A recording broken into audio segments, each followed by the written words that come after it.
Good afternoon, everyone. I'm Shannon de Rayhove. Welcome to today's webinar, hosted on behalf of Sustainability and ESG Africa Conference, formerly known as ESG Africa Conference and Expo. Today's webinar focuses on sustainability in a time of Trump, where an expert panel will delve into the implications of US President Donald Trump's policies, particularly in trade, socio-economic, and climate risks for Africa. Before we start, please note that the chat and the Q&A are available to you. Please post your questions in the Q&A and your comments in the chat. Both the Q&A and the chat are at the bottom of your screen. Please be aware that we're recording this webinar and we'll send the recording to you when it's available. We're also streaming the webinar live on YouTube and we'll share the link in the chat once it's available. So let's get started. Today's moderator is Joshua Lowe, co-founder of Sustainability and ESG Africa Conference and Expo. Joshua builds and leads teams, creates strategies, develops innovative ideas and new opportunities that have proven to result in growth, achievement of sales targets, and profitability.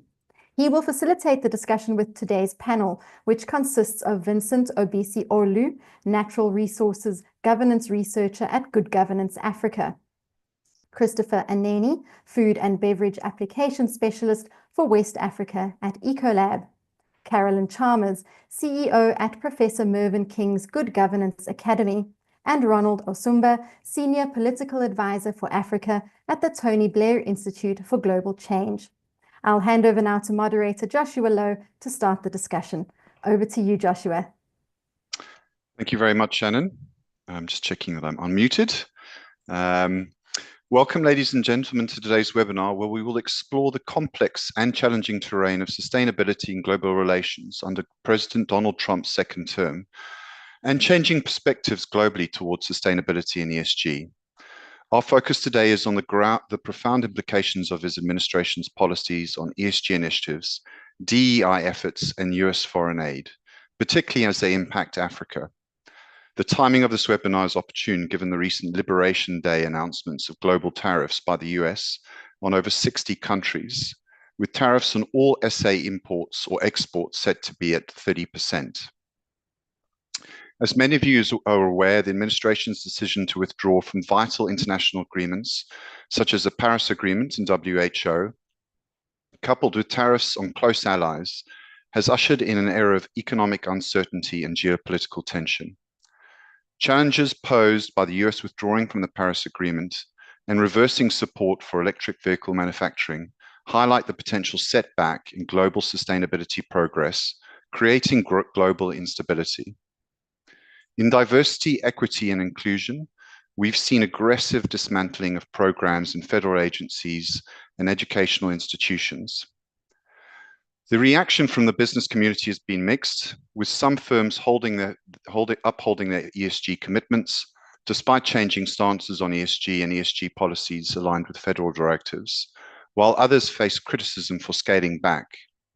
Nevertheless, sustainability persists as an integral part to business strategies, driven by consumer demand and global trends. The global landscape, as we can see from all of this, is witnessing significant shifts. As Africa's strategic importance rises, the continent can redefine its development trajectory through an Africa-first policy. This approach prioritizes intra-African trade, technological advancements, and local value chains, especially for critical minerals pivotal to the green economy. Despite the external challenges posed by the US policy changes, Africa should press forward with initiatives like ACFA and TWIN to enhance regional integration and economic growth for the continent. Today, we have an exceptional panel of experts with us who will delve into these important issues, providing insights and exploring potential ways forward in navigating these challenging times. So thank you very much.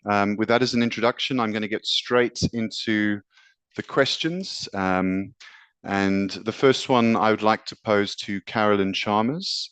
What has been the trend on the stance on ESG globally? Thanks, Josh. I think the trend since the Trump administration took over has significantly changed, shall we say. So we are seeing really a complete shift in ESG. So we had a lot of noise prior to that in the Biden administration around, a little bit of anti-ESG, discussion, investors not creating these anti-ESG investment portfolios, but really it was the Trump administration coming in, making lots of political stances that has caused a tremendous shift. That tremendous shift is a political one, and we mustn't forget that. So even though, and I'd like to quote from what the MIGSA Chief Information Officer said this morning, Obisie-Orlu said, in terms of the Trump's trade tariff policy that he announced yesterday, and you mentioned at the Liberation Day announcements. And he said, Obisie-Orlu said that we mustn't forget that Trump's trade tariff policy is about more than just protectionism for the US. He is using tariffs as a key revenue tool, with Elon Musk's Department of Government Efficiencies, DOGE, symbolic of cost efficiency. However, the implications for the US and global economic growth are alarming, and that's what we're seeing. But if you set aside all the noise around disbanding USAID and US defense support for Europe, ultimately he has no choice given the size of the fiscal deficit. And I think that's important. Really what we're seeing is a shift in economic approach to this ESG space. So yes, politically we're seeing that, and people are calling it out. That was a Daily Maverick post. But also from a corporate perspective, we're seeing a shift from values. So, organization, I value, environmental and social, and value the impacts, to more of the values-based decision-making. That people call it bunny hugging, to a value-based decision-making, which is the economic reality. And the economic reality is that environment impacts us financially. Social matters impact us financially. So, and it in fact impacts our ability to generate value. So that's really the global shift that we're seeing. You could drop the name ESG and make it sustainability, whatever you want to call it. There are impacts, and we mustn't forget it. And we are going to have to continue to consider value in an organization, not just values. Thanks, Carolynn. Would any of the other panelists like to comment on that question? I suppose my question would be, following on from that one. I mean, I know this is a lot around what's happening in America at the moment, but do any of the panelists see any changes or trends happening on a more kind of global scale? I mean, I've seen articles recently about how there's kind of growing anti-ESG sentiment, for example, in parts of Europe, with political changes taking place there. Are we seeing this happen in other parts of the world? Josh, I don't mind jumping in here. Thank you. And thanks for having us once again. I mean, I think that the trend is quite telling. And, I don't know about many other parts of the world, but obviously, America has been the leader in some of the sustainability conversations. And therefore, a clawback by American leadership will definitely, bring up skepticism across the world. I want to believe, and this is me being the optimist here, that ESG and sustainability issues, governance issues, have outgrown politics, and they're now largely investor driven, right? And so investors anywhere across the world, whether that's in finance, service sectors, and even Fortune 500 CEOs, to be honest, are pushing for compliance, right? So I had some colleagues on the call talking about green hashing, so we'll probably talk about that at some point.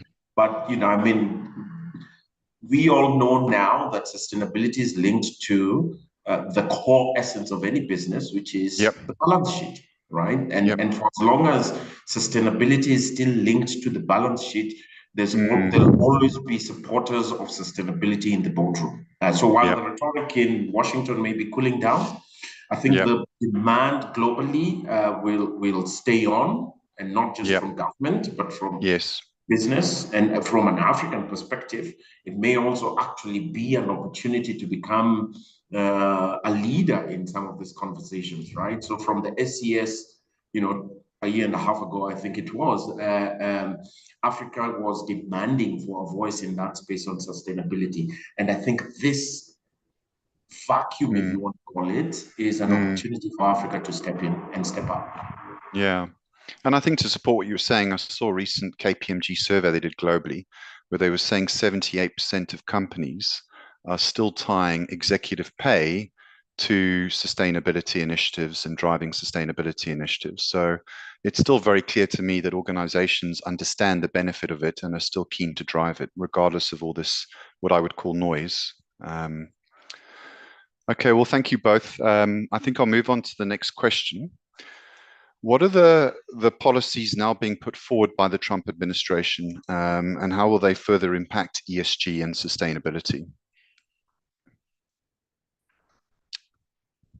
Vincent, would you like to take that one? Sure. I think I'll jump in on this. And the first thing we need to understand is the tariff and trade policies that Trump has brought into effect are going to definitely have an impact on the way in which countries and companies are looking at doing business. And this is going to have a downstream impact on ESG and sustainability focusing priorities. Secondly, with the Trump administration exiting the Paris Climate Agreement again, we're now seeing the end of American leadership on climate and climate sustainability related issues and matters. So this has an implication in the sense that those who were primarily driving this direction to advance this idea and understanding sustainability and linking it to climate are now questioning whether or not they should be involved in questions and issues around climate. Thirdly, the anti-DEI approach being put forward by the Trump administration also has an implication on how companies are now going to look and approach social aspects and social issues within the sustainability framework. Because sustainability is not simply about bunny hugging and the environment. It is also about your people. It is also about the way in which you bring a broad range of individuals to look and approach things and empower others who have previously been, not able to have the opportunity to speak and have a voice in some of these spaces. And lastly, with an increased inward-looking American administration, you're also seeing companies that are questioning the value of certain things. And one key example of the United States impact is the U.S. has sent a message to the Netherlands, to companies in the Netherlands, to say, we want your companies who are doing business with us to quit their DI stuff. This is a direct move from policies being made by Trump administration to implications outside. Now, it's important to also note that the European Union has consistently been one of the other leaders. So with these changes, I wonder if it now means that the European Union, as they've been working on things, will now step up, or if we're going to have a situation where there's going to be increased and greater greenwashing in that sense. And I'm sure we'll speak more on greenwashing later on. Yeah, and I mean, I think, Chris, if I can go to you, because I was reading a very interesting part in one of your articles where you were talking about, we see all these announcements by these big tech firms like Google and Amazon kind of rolling back on DEI initiatives. But, what I kind of picked up on your article I thought was interesting is that, it's being driven by the fact that they've got a lot of federal government contracts and agreements. So they're doing it to comply with those policies. And then, how does that going to now impact Google's operations, Amazon's operations in other parts of the world, where they might be, for example, in certain parts of Europe, having to disclose and push some of these policies, these DEI policies. So, how do you see that all playing out? Okay, so here's the thing. First of all, I'd like to comment on the fact that You see, so ESG has always been at its core driven by profit. So companies, right from when the first early man handed over a stick and got a fruit, it's always been about how can I maximize utility from whatever it is that I have. And companies currently, we see this very clearly in the statements made at the World Economic Forum that held this year. We see this very clearly with companies specifically mentioning the impact of sustainability efforts on their bottom line. Even though US contractors or subcontractors may, as a result of the current US political bent, align their policies with Trump's policies, it's not going to change what their practice will be. So a friend of mine mentions this thing about practice versus policies. So you see the practices of the company, the practices of these firms will not change. It's not going to change how they react to climate change. It's not going to change. It might not be listed there in their policy. They might not mention it during their annual reports, but it's not going to change because you see, these corporations have been able to find that sustainability efforts impact their bottom line. And so when you're talking about waste management or waste reduction, when you're talking about lean operations, these things are not going to change. So the policies could last for the next 4 years. And then what happens next? Economics is not going to change. Economics lasts forever. So yeah, that's what I see that the trend is going to be, that things are not going to remain much different except on paper. Maybe ostensibly, they might not push those policies as they used to, but in the practice, much is not going to change. And then for the smaller industries, maybe some of those that are not headquartered in the US, some of those who take direction from the Metas and the Googles and so on of this world, some of them may not, and that's being very, very practical here, may not put as much financial effort into certain sustainability practices, especially those that do not have an immediate impact on bottom line. But you see, things like waste reduction that I mentioned before will continue to be practiced. And I see that going on.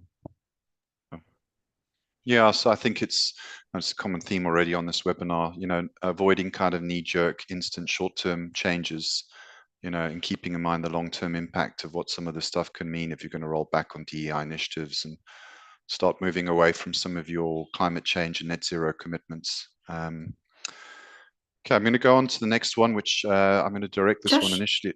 Sorry, if I may just jump in. I've got something to comment on both what Vincent and Christopher have said. So I think the bottom line is if the organizations don't have information, it's a problem. So if the organization and organizations generally, through an organization such as I see NBIs online at the moment, organizations like Busa, if they don't have the information on the policy setting, go to these international fora and discuss, the reduction strategies, etc., and be able to provide the government with negotiating power to say, this is what we can actually do in South Africa. This is what our impacts currently, but this is as much as we can do. If they don't have that information, well, the government's hands are tied. They are dealing with assumptions. And likewise, what Christopher's saying is that if the companies don't have the information, how are they going to respond to the risks that they're facing? So I think the drive to sustainability, getting sustainability information in your hands is shifting from compliance, it's a compliance requirement, to if you don't, it's going to hit your bottom line. If you don't see the impacts on you, it's not because it's all nice and warm and fuzzy. If you don't really voice what you are capable of doing, what your targets are, and whether that is feasible, if you don't look at your risks and the opportunities, you're not going to be able to survive in the world that we're going to be facing. So I think I just wanted to add those two, is that it really fundamentally comes down to an organization having information at their fingertips, like they have their financial information, like they have their transactional information. Have to have sustainability too. Thanks, Carolynn. If I can just jump on to add on to that. So what Chris was saying, it goes back to Milton Friedman, right? Milton Friedman infamously said, the purpose of a company is to increase shareholder value. However, you cannot increase shareholder value if you do not address certain issues and risks and problematics that will continue to face you in the current environment. So while many things have been shifted and being pushed by the current Trump administration, which will have an impact, of course, in terms of how willing certain companies are to evolve. What we're seeing, especially from Europe, is that there's an awareness that without addressing these issues, we will not be able to maintain long-term shareholder value. And no matter how much deregulation we do, no matter how much cost-cutting we do, we will continue to face significant and severe issues. So this is the value of sustainability and that what makes it evergreen. Perhaps right now, there'll be a focus to shift away from certain elements within sustainability, within ESG, and prioritize certain things about sustainability. And perhaps we're going to start to see the incorporation of the R factor, resilience, in our conversations around sustainability and how we approach it going forward. Sorry, back to you, Josh. Excellent. Thank you very much for that. I'm going to move on to the next question. And Ronald, if you don't mind taking this one initially, how will the traditional trade policies impact global supply chains? Or additional, sorry, trade policies, not, yeah. Well, you're not wrong, Josh. They're also traditional, right? Because what's happening really is upending 80 years of global trade maturity, right? So a lot of these policies are traditional. They've been with us since the Second World War. But I just wanted to lean in on, I think there's the last conversation. I'm not an expert in ESG or sustainability issues, but I think I want to caution all responses to anything coming out of Washington now should be strategic and measured. One, I think because the leadership now is very transactional. And while they may set aside all multilateral conversations, there'll still be a lot of bilateral negotiations that could allow leeway for, specific regions or countries to, have exceptions to some of these policies.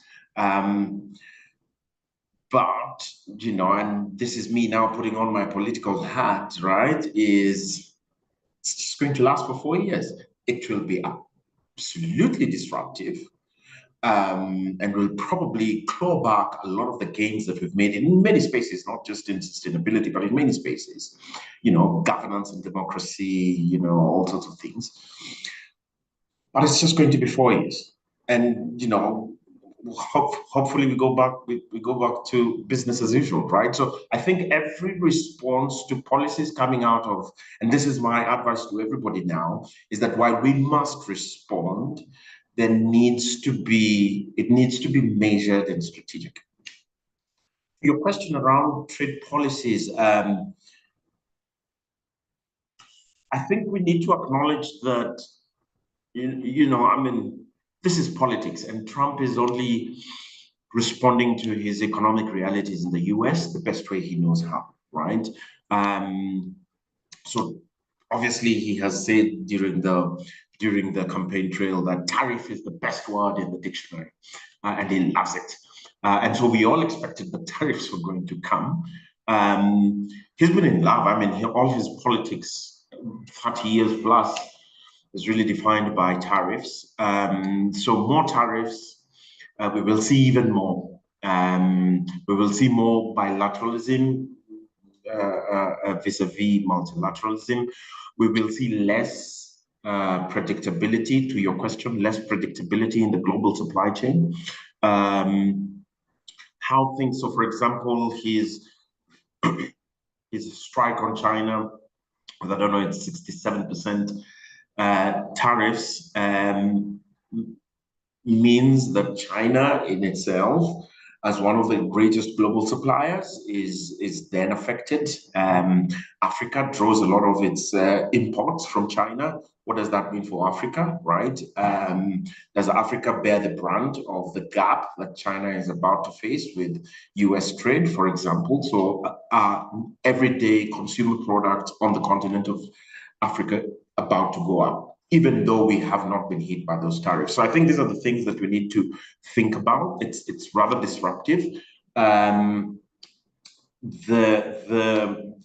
It disrupts the cadence around the things that we're talking about here, whether that's environment and how we've built, we've now known how to do production in certain environments so that we are causing less damage. People are about to hopefully not throw those things out, right? But think through how you become more responsive to it. I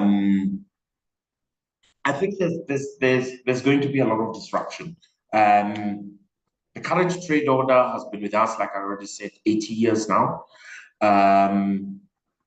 It's been about globalization and shared prosperity. The question now becomes, where does that go to?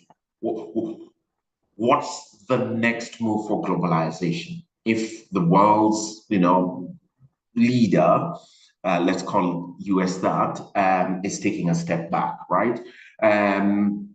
And so, yeah, I think there's quite a bit there, but Africa has an opportunity, I think. I think we have now an opportunity to rethink our supply chains, to make more use of the free trade area that we have, to localize our production, especially when it comes to things like critical minerals, which we keep sending out, that is supporting all this clean tech revolution, EV batteries being built in China.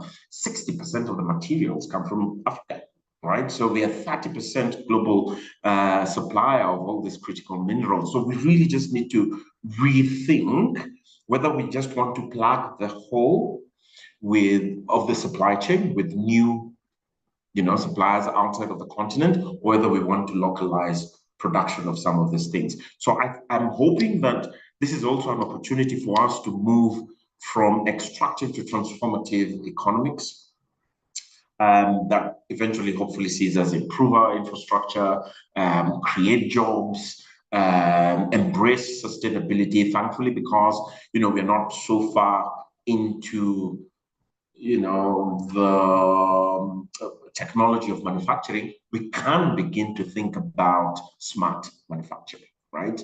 Even as we ramp up productivity. And just to finish up, I just want to respond to a comment that Carolynn made right at the beginning. I think you were quoting somebody on an article this morning around Trump's tariffs being the solution to the US's deficit today. And I'm no economist, but economists are split on whether this is actually a solution, right? An increase in tariff obviously means you'll get retaliation, and everybody's now ready.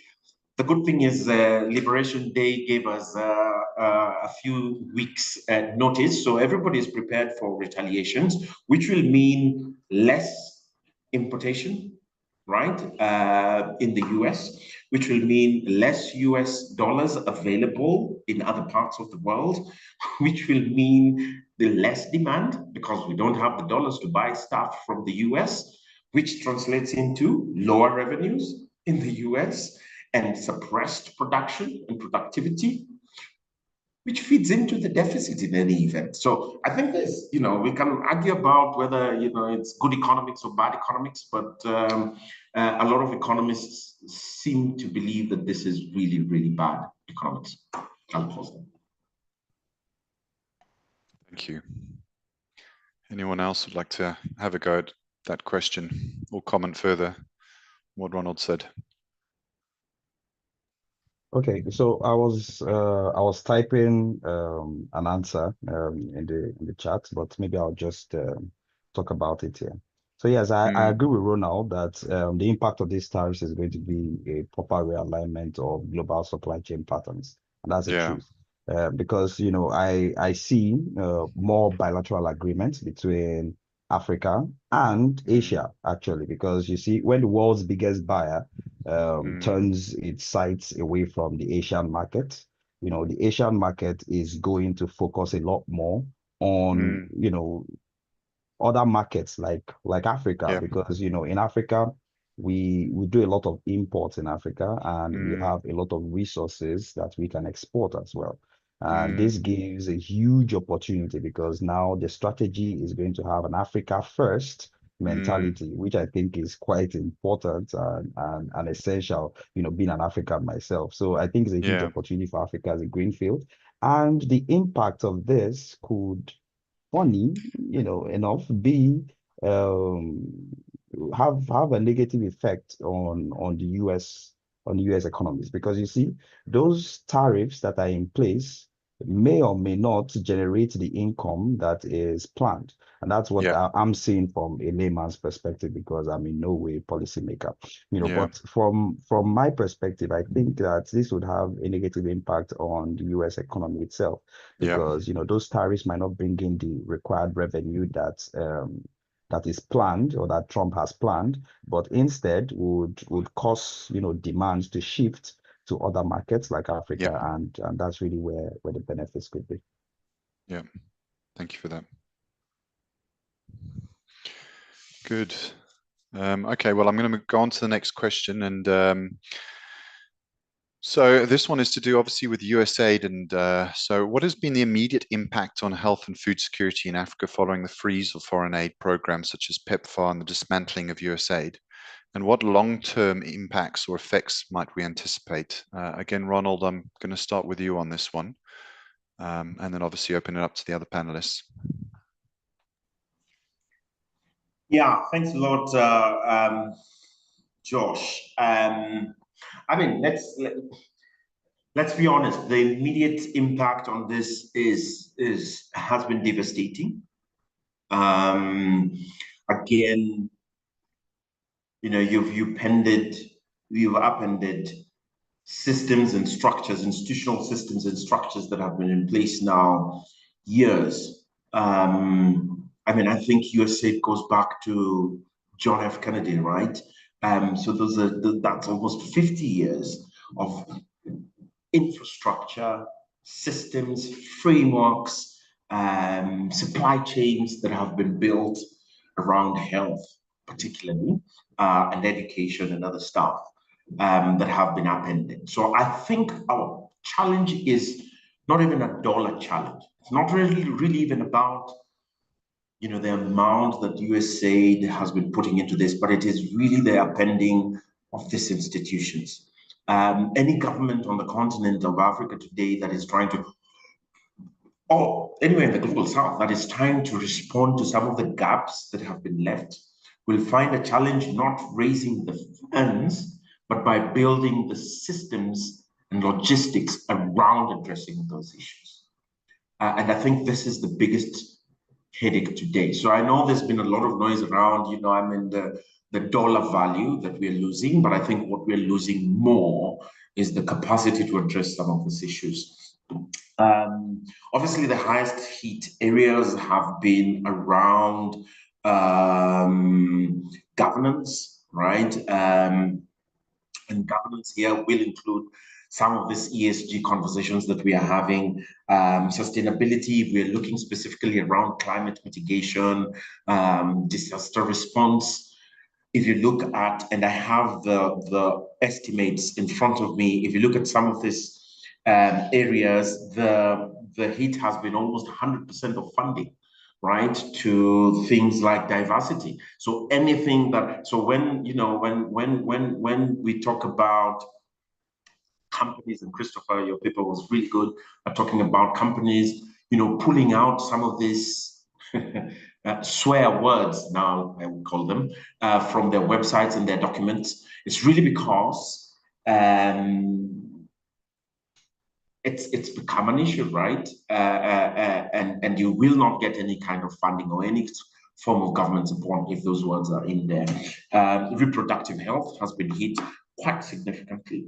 And you know, obviously, this portends, and it may be that the policymakers or the people making these pronouncements in Washington are so far removed from the issues that they actually do not appreciate how much disruption this is causing, and how many more new problems we are creating, right? So I think it is a tragedy, but I think there is also an opportunity here now as Africa, the global South, to say, hey, wait, we've probably depended on aid for too long to build structures that really should be public funded within the continent. And so I think, again, you know, I want to be the optimist here with, you know, going through the writing of that paper, Africa First, you know, we've had this mind shift, and we've said, rather than looking at this as a challenge, let's look at it as an opportunity. We will take the hit now. We will feel the pain of the next few years as we rebuild, but I think it is absolutely time for us to step up and get the agency to build those structures once again. Inspiring words. Thank you very much. I saw that there was a question that came in that I'm just going to pose to the panelists. Anyone can take it. This is from Nina. Are the Asian markets interested in ESG? Is this going to have a negative impact overall on ESG globally? I think it ties in a bit with the first question I asked, but again, it's just a bit broader. I think, again, a lot of the conversation's been specifically around what's happening in the US. You know, what's your take on the response from other nations like Asia in terms of ESG and their commitment to ESG principles? If I can respond, Josh, Asia is ahead of Africa, really. So if you see all of the adoption of the ISSB standards, so the International Sustainability Standards Boards, IFRS, International Financial Reporting Standards Foundation, it's part of that, and it's sustainability related financial disclosures, and they've adopted these standards and they're rolling them out.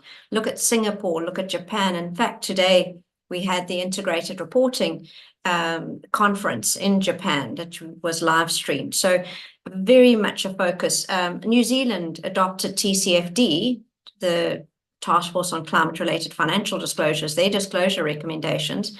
Before that was generally, you know, known and used globally. So like South Africa, and we are ahead of the curve, having been the first stock exchange in the world to have adopted the GRI guidelines in those days, Asia is also pushing ahead. And honestly, you know, I don't, with the big powerhouses of India and China living, you know, in the Asian sector, I really don't see that they're forging their own path. And the more US pushes, and, you know, in terms of its approach and where it wants becoming insular and the MAGA kind of feel coming through, the more BRICS becomes relevant. And whether you agree with it or not, or whatever it is, but it definitely does start coming through. And there you've got that alternative block coming through. I see Vincent is nodding his head a lot, but Vincent, do you want to add?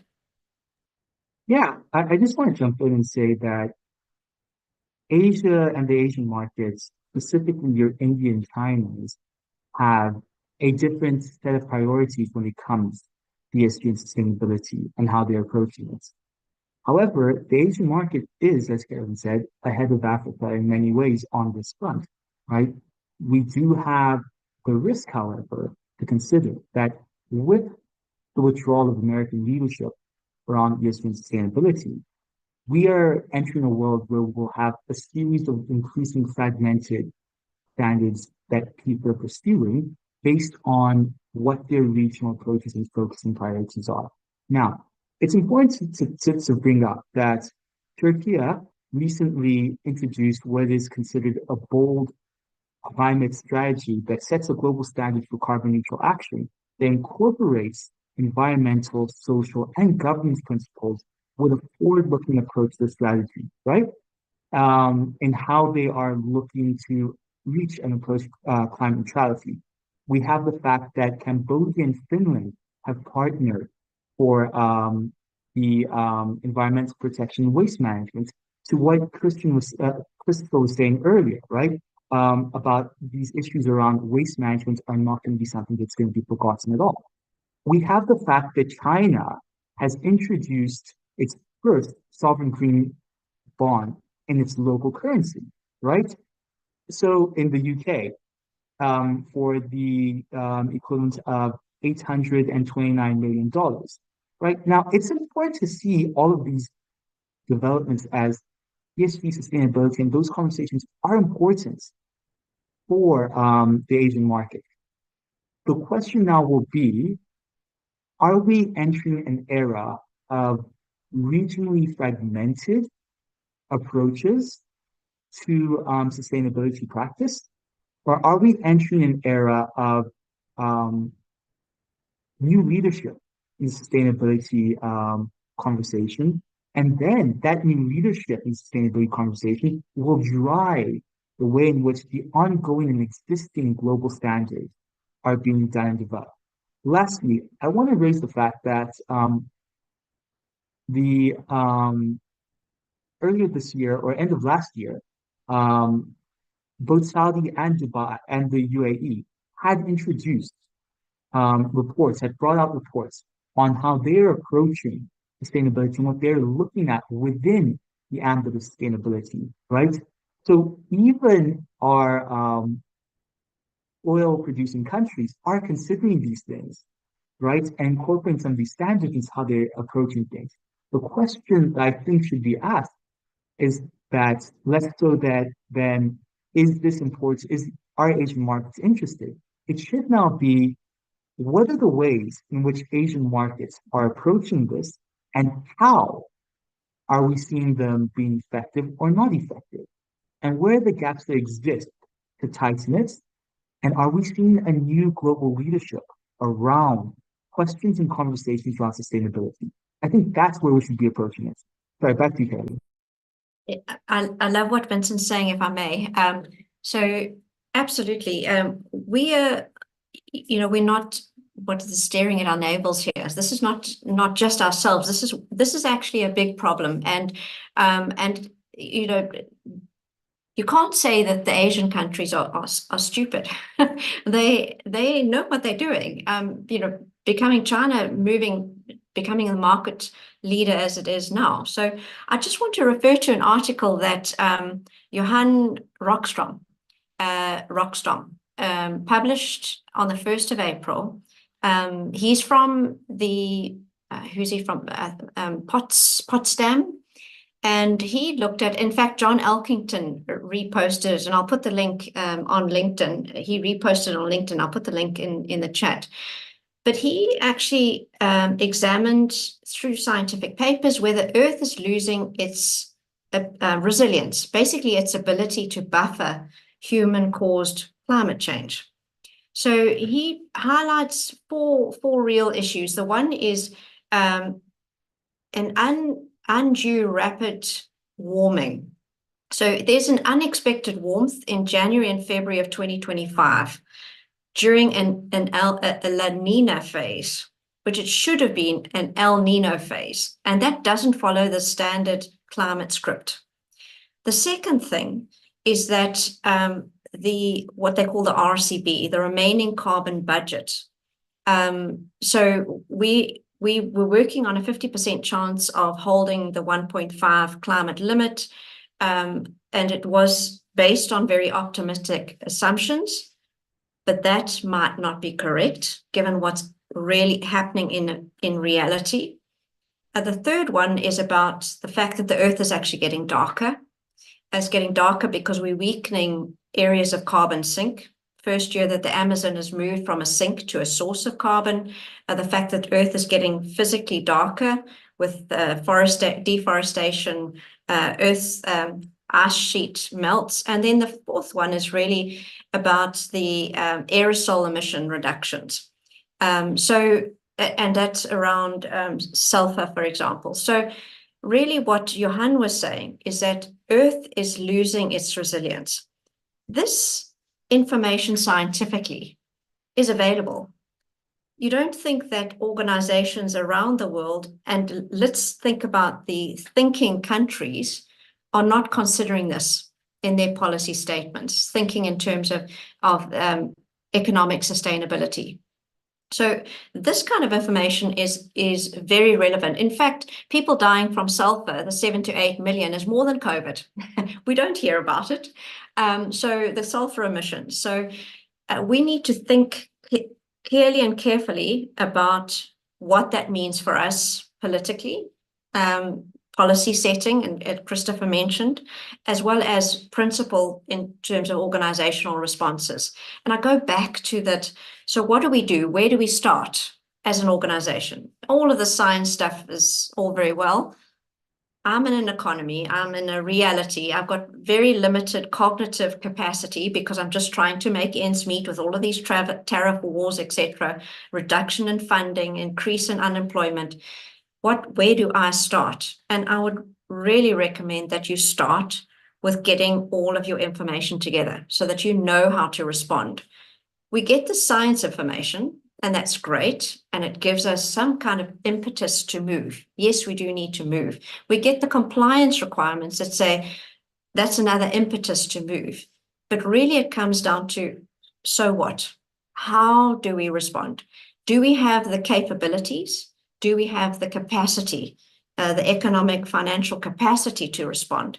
And one of the initiatives that's being rolled out by the Pan-African Federation of Accountants across Africa is to equip accountants across Africa to be able to help their organizations respond through information gathering. And now this is a new unknown field for accountants, because although they're very well equipped to dealing with, accuracy of information, audit trails, so we don't get greenwashing, and they're very skilled at doing that. What they've never had to do to the extent required is have to rely on supply chain information as input. So it's always been through, your BE channels or your procurement department, and really relying on detailed information around sustainability, relying on your HR department to get the right skills in. We know what finance people look like. We've got chartered accountant designations and professional accountant designations.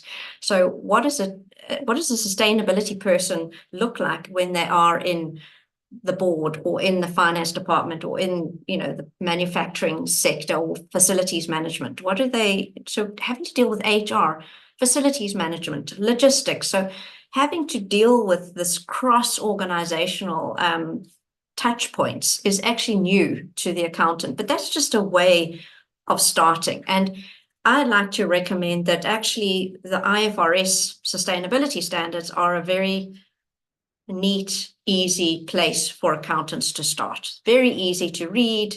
It's not high scientific jargon. It's not all of the topical areas like the EU standards.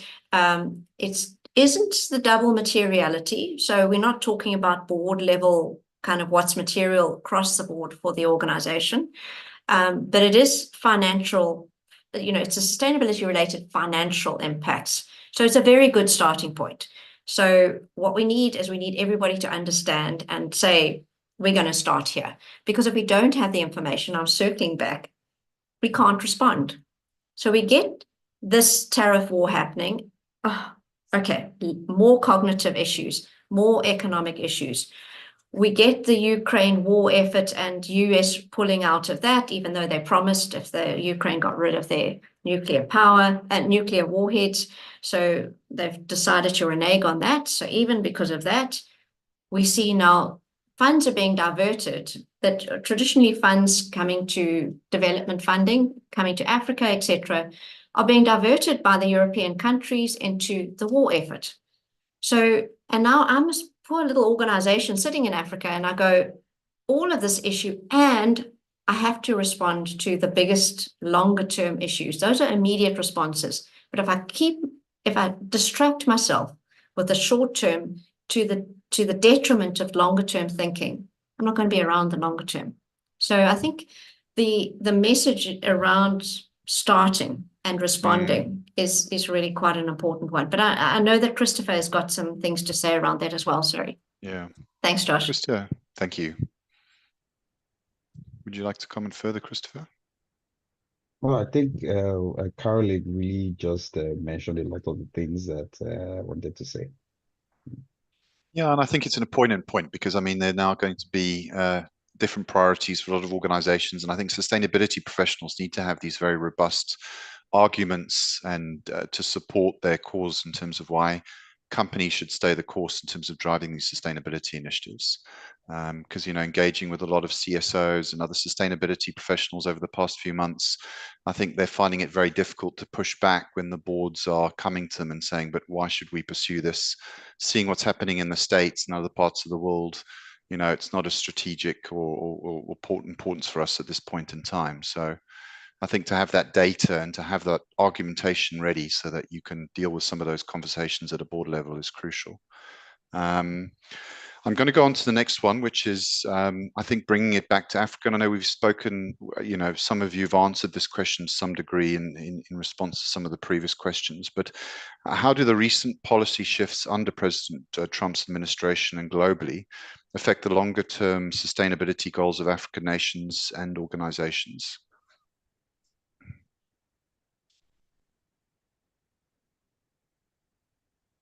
Okay, so everyone's keeping quiet.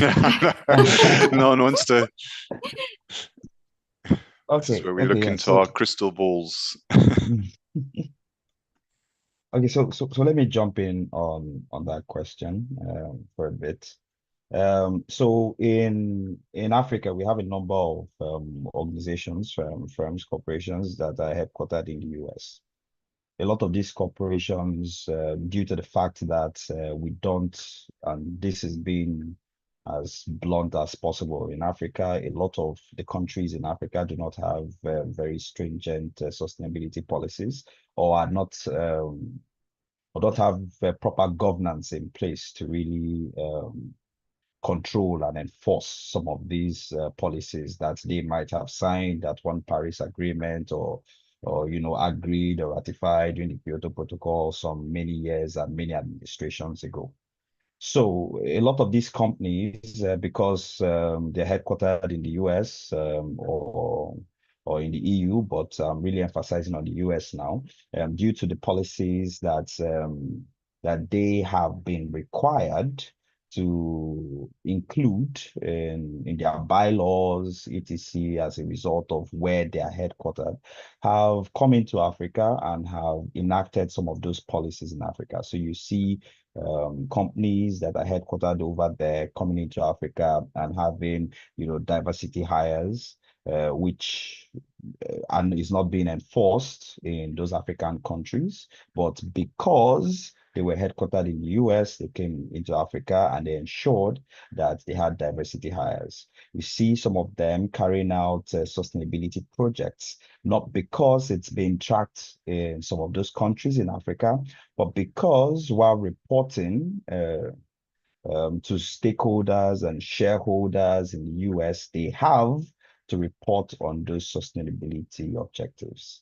Now, with the current shifts in the political climate and downplaying or greenwashing now on some of those objectives, will they continue to carry out those sustainability projects in Africa? So here's what I think. If it doesn't, and again, you know, because to be very honest, it's what we see, and I feel that if it doesn't truly impact on their bottom line in the immediate, they may drop some of those objectives. And that's what I see happening over the next few years.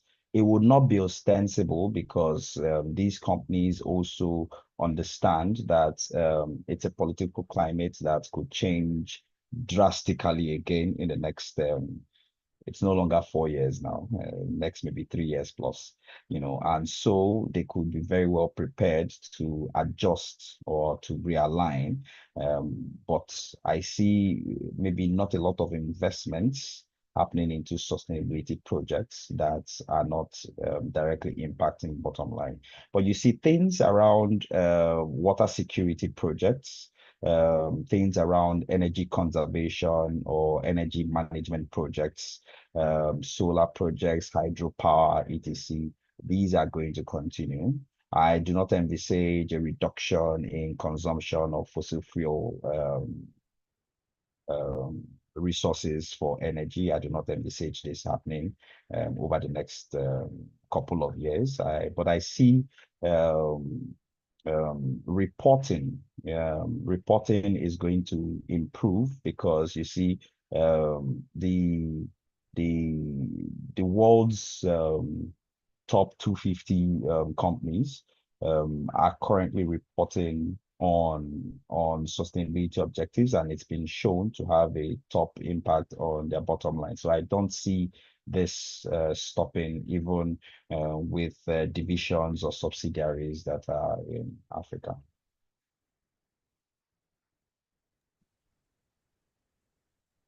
I think to just buttress your points, we're definitely going to see a reduction in some of the less directly financially material projects on the continent. But we're also going to see an increase, and this is going to something that was in the Q&A about the approach from the Middle East, and the growing trend of the Middle East and Asia expanding and deepening their socio-economic strategic partnerships in development sectors. We're going to see an increase in companies that are focused or approaching there, looking to see how, if we are aligning our investments or our capital that we're putting into these projects, sustainability-related projects, there must be some financial end objective associated that we can justify to the board, especially when you have these companies headquartered in places like the United States, right? There must be some justification beyond just we're doing good, to say this is why we are approaching this project for diversity, equity, inclusion, and this is the end goal and this is the end result that we will have, right? I agree, we will not see any reduction in fossil fuel consumption. In fact, I strongly expect that we're going to see an increase in that over the next 4 years. At the same time, I believe that there will be perhaps less transparency in some areas on how their reports on issues related to fossil fuel consumption, issues related to emissions throughout their supply chains. And this is where the standards and global leadership is going to become important, because the standards to track scope 1 to 3 emissions throughout your supply and value chain will be crucial to understanding what the actual financial value of a potential project might be over something else. Now, in Africa, this will also require countries to now look back and look at the laws and policies that they have, enhancing them where possible, and cutting some of the red tape to address issues related to enabling sustainability and sustainable finance usage. So these are just some things that are going to be really, really, really important to consider as we go forward. Yes, there's going to be a lot of potential social impact programs that will be run by companies related to your areas that USAID has now left and exited from. I suspect that that's going to be something that will happen. However, at the same time, what is the end goal? How do we justify this to the board? And that is something that we need to be able to, as those of us who are in the sustainability space, those of us who are advising companies and engaging with them, that's something we're going to need to discuss and find a way to make it more palatable and address. So how do we combine these approaches with something that produces some value and also simultaneously create social impact, right? Because companies are not going to now, because the policy frameworks not necessarily exist at the level that they might need to on the continents.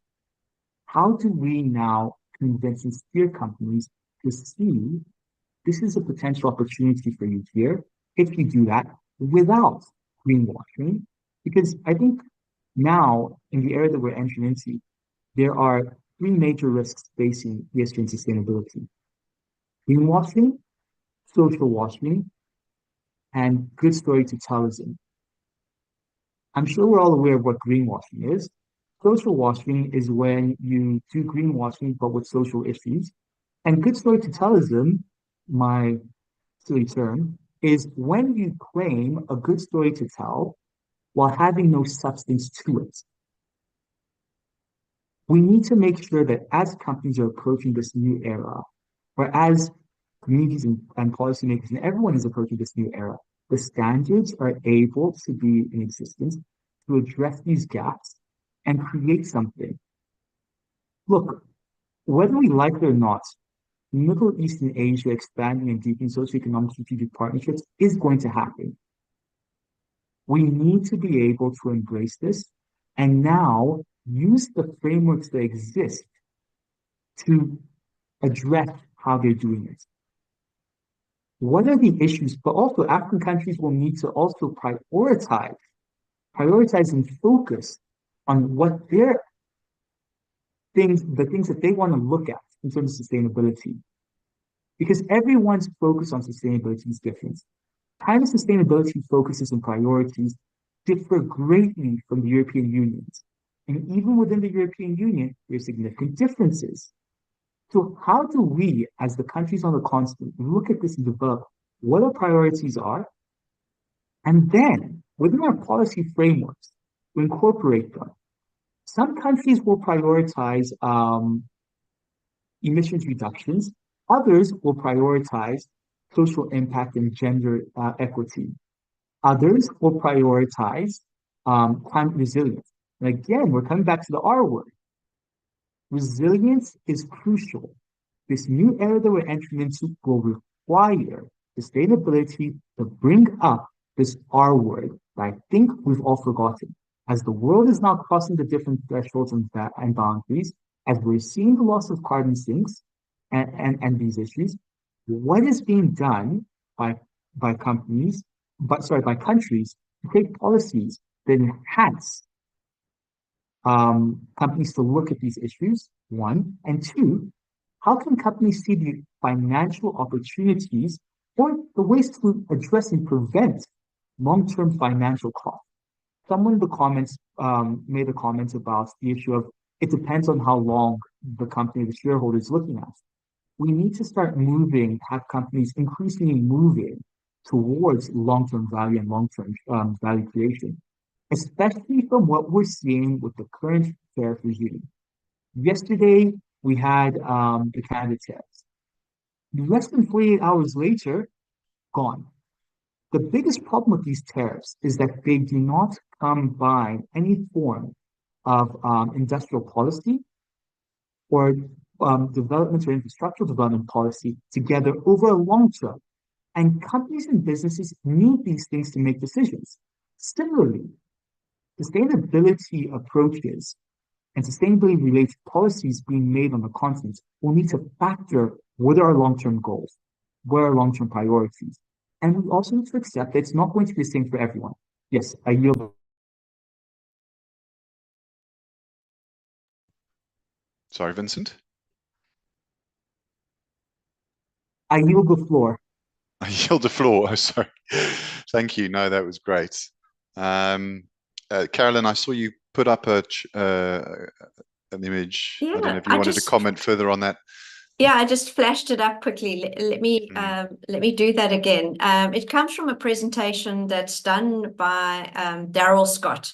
Daryl is an ex-IFRS Foundation trustee and South African, and he works for the World Bank, and his content lives in the ESG Exchange playbooks. But this is, Vincent mentioned, the rationale for why we need to do this in Africa. And this very clearly shows this is the estimated, and this was the previous set of scientific results, not the latest that has come out now. So that was in the El Nino, as opposed El Nino, as opposed to the whatever. the La Nina.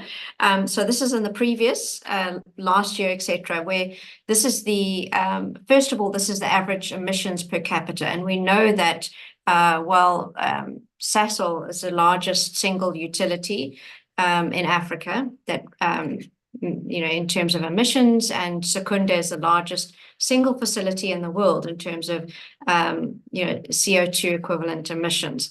And we know that Eskom is the largest sulfur dioxide emissions in the world. So we are very red down the south. But we see that most of Africa is not like that. Most of Africa, the emissions are not at that very high level. So if you want Africa to reduce emissions, most of those countries are ill-equipped and don't have the capacity to reduce emissions. But look at the impacts. And again, as I said, this is the scientific data from last year. Just look at the countries that are going to be impacted. So at no fault of their own, we've got big red areas. Zimbabwe was the first country in Africa to adopt the ISSB standards 3 years ago, hasn't been able to roll them out yet. And that's due to the capacity of people being able to the capabilities and capacity to implement this, where to start. And so it's all very well the policy being there. Again, we go back to the practices. So you can have a policy, but nobody's ever done this before.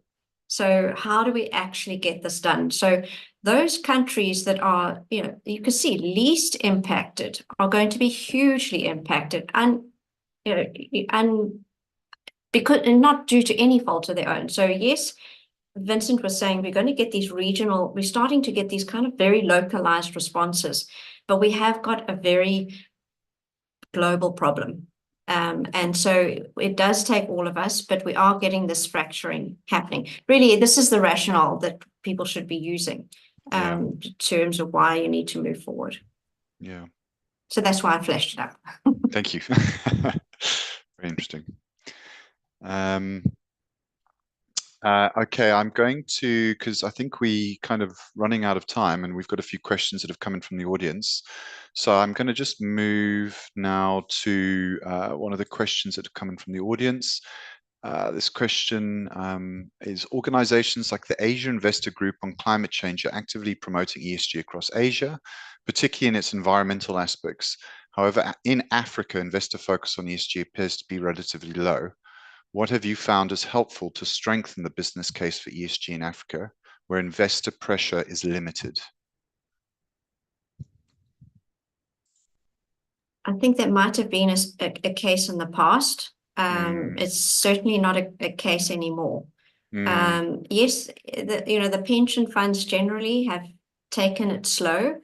So I was at the pension funds, the GEPF conference, 2 years ago, and ESG was spoken about, but it was it's almost, I came across, and I'm the financial related sustainability risk and opportunity, and I came across as a bunny hugger.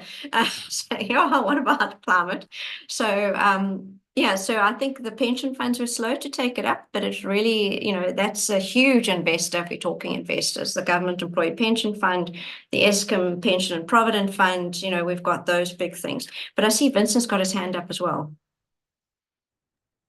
I think when we look at on the continents and the lack of investor pressure on the continents, we're forgetting that certain industries lend themselves a lot more to ESG and sustainability related pressures than others. For example, the mining industry cannot exist in a functional manner without considerations around sustainability and ESG related issues. Firstly, because mining uses a lot of water. Secondly, social labor. And how are you addressing issues with labor and your workers? Health within the labor force. Thirdly, governance and the way in which you're managing the board in your company. So yes, not every company or not every organization or country will be able to have investor pressure, but there's subsectors that because of the nature of the work that they do, and because of what that exposes them to, you need to incorporate ESG and sustainability ways of thinking. Now, while there isn't a lot of financing funding going forward to sustainability on the continent, partially because there's a lot of fear around the risk of investment in Africa. Yeah. So more needs to be done to address this question of how do we use sustainable investments to de-risk investments on the continent across different areas, across different sectors, and then move forward from there, right? As opposed to use it as a given that, there's no investment in Africa. Yes, there isn't, but why is that? We need to address these fundamental issues, look at the areas of opportunity, and remove this fear of investment in Africa. And I think this is where your developmental partnership with our Asian and Middle Eastern partners and our BRICS partners, or our Global South partnerships, South-South partnerships and agreements, creates an opportunity for that. This is where the AFCTA creates an opportunity for that as we go and approach these things. Great response, thank you. Okay, well, I think we're going to kind of move now to wrapping up.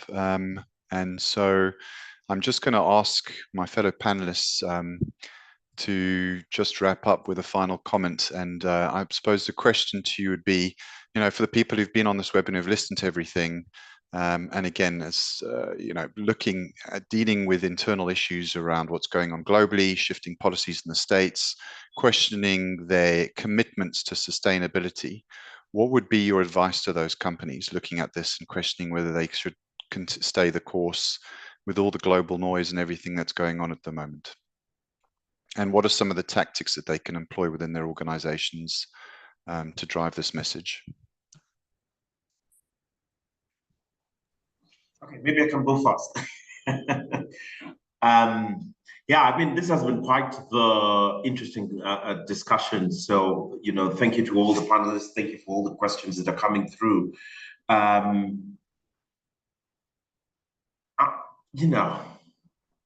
I think I mentioned this before. I just want to say it again. I think even in all the uncertainty and all the shifts that are happening, I think we really need to be strategic. This is not the time for knee-jerk reactions or to panic. Like the roof is falling on all of our heads across the world. I do think that the solution here is strong and bold leadership, sure-footedness in your response, and being strategic. And for me, and I'll speak to how we position it in our paper, which, by the way, I have dropped in the chat, which is basically, we've called it Africa First. It's, of course, intended to play on America First. But basically just looking at how do we position our engagement with the US, with the shifting geopolitics. How do we not react to just fill in the gap with another global power, but to really get agency within the continent, right? And so what we posit in this paper is that, one, first and foremost, I think everybody has spoken to this in this call, is we need to prioritize the intra-Africa trade. We need to create new value chains. We need to think about how we produce what we consume on the continent. In any event, that helps us to reduce our global footprint and by all these massive imports that we have. Somebody this morning commented and said Africa's debt is almost equivalent to the dollar to how much we import actually on the continent. Yeah, which is a lot of money actually. But I think we really need to reposition ourselves, implement some of these trade reforms that we've been talking about, reducing tariffs within the continent, eliminating barriers, industrializing, improving on mobility, but while also ensuring that we're doing this sustainably. So smart manufacturing. So this is our opportunity to leapfrog on the manufacturing front. As tariffs go up across the globe, it becomes more expensive for other countries to produce goods. Specifically, if you think about, industries like defense, aviation, transport and logistics, it is an opportunity for us, I think, to bring in things like 3D, IoT, manufacturing, etc. We need to modernize our trade, leaning in on digitalization. It helps reduce our footprint, helps reduce our carbon emissions. But while we do that, we need to think about data sovereignty. I mean, it's one of the big issues I normally have on the continent, that we produce all this data, but all this data is seated elsewhere. It's being used to produce products, digital products that we come to consume on the continent. And so it continues to become a vicious cycle. We need to think about how AI, IoT, and all this big tech can help us be more sustainable in the long term as we create new green jobs. And finally, I really do think that we need to think about how we change the African narrative. And again, I think everybody on this call has touched on it. And at the core of it, I think, is really investing in education reform to begin to tell different stories. Look, Africa traditional practices were always sustainable, right? So if we go back centuries, we find that, our practices were just sustainable. We were built in a way to ensure that we used our resources sustainably. And our kids don't know that. Why? Because they've been born in this highly industrialized world. And so they have absolutely no clue that Africa was a sustainable continent. It was a green continent. And maybe we just need to start rebuilding some of these practices and traditions that we had and building them into our education curriculums. Thank you. Very much. Vincent, do you want to go next? I'll keep it brief because I have spoken a bit, and I suspect that our audience is a bit tired of the sound of my voice. So I think my closing points will be, there's a need for us on the continent and globally to know that we're in for a complicated next 10 years, I'll say. And in these 10 years, I believe sustainability, ESG, and the way in which we're looking at these issues has an opportunity to not only redefine itself and re-understand itself, but also find ways and pockets of effectiveness to expand. On the African continent, we clearly need to look back at the way, look, what Ronald is saying, there has been a history of sustainability in Africa, right, around how we approach certain things, land usage, etc. There's a need for us to now incorporate some of these ideas in the way in which perhaps companies are doing business, or use these indigenous knowledge systems as social enterprise programs to support value creation, one, but also addressing these issues in a sustainable and effective fashion. It is important for us to not forget that the reason I said 10 years is because AI is going to be the thing that changes and creates definition of the way in which countries develop over the next 10 years. Sustainability and AI cannot be disconnected, especially because of how this AI will connect and interlink with every single aspect of the way in which companies operate, of your value chain, of your logistics sector, et cetera, et cetera. So we need to look at the next years are going to be challenging, but how do we move forward from it? How do we create partnerships to build on toxic effectiveness? Thanks. Thank you very much for that. I'm going to leave Christopher to have the last word. That's okay, because I would like to build on that.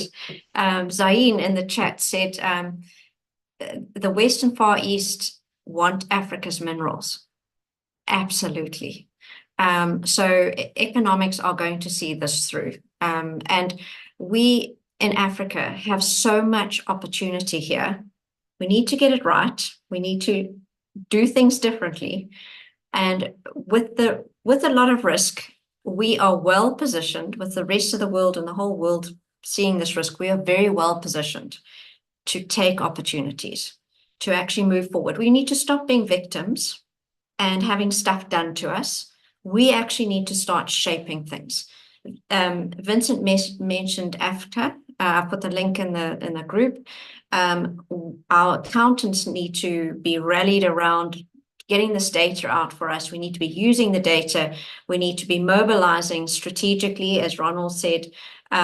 This is a strategic conversation, but everybody needs to be on this bus. Africa cannot afford to be sitting, and I use our CEO of the ESG Exchange, Peter Duffy, he uses, you either sit on the train or you watch a train go by. We can't afford in Africa to watch that train go by anymore. The train is us. We are providing the minerals for that train. So, and someone at the last 2 years ago, the ESG Africa Conference, Josh said, if we put borders around the whole of Africa, we would have everything we need to do everything we need in Africa. We don't need the rest of the world. We've got everything we need, and we really need to wake up to that. And here is a fantastic opportunity for us to do that. Yeah, it is. So I'm very hopeful. The news is bad. The science is a disaster, but we have so much hope in Africa. We really do. Yeah, lovely. Okay. Christopher. All right, so thank you everybody for joining. Just my final comments on this would be similar to what Ronald said. You know, in Africa, we lived with nature. You know, we didn't live off the land. You know, we lived with the land, and that's what Africa is, and that's what we need to come back to. We need to develop ESG policies that are unique to what it is that matters to us. So policies that are aligned with our industrial policies, policies that are aligned with our political beliefs as well, but policies that are in line with risk management and process optimization, because this is what would appeal to the investors that we have that are local, that are here. And in our different spheres, we need to help to promote this kind of policies that would improve our environments, reduce the risk with which people operate and companies operate and industries operate, and at the same time, improve our processes such that we're reducing waste, we're reducing costs, we're maximizing profit. And this is what we can do, because this is a clear opportunity for us and we can truly achieve this. Great.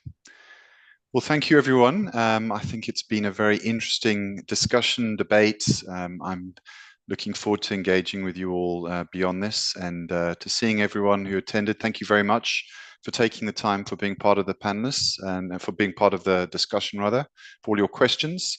I'm going to hand over now to Shannon, just to wrap up the webinar. Thank you. Thank you so much, Josh. And thank you to everyone for joining us today.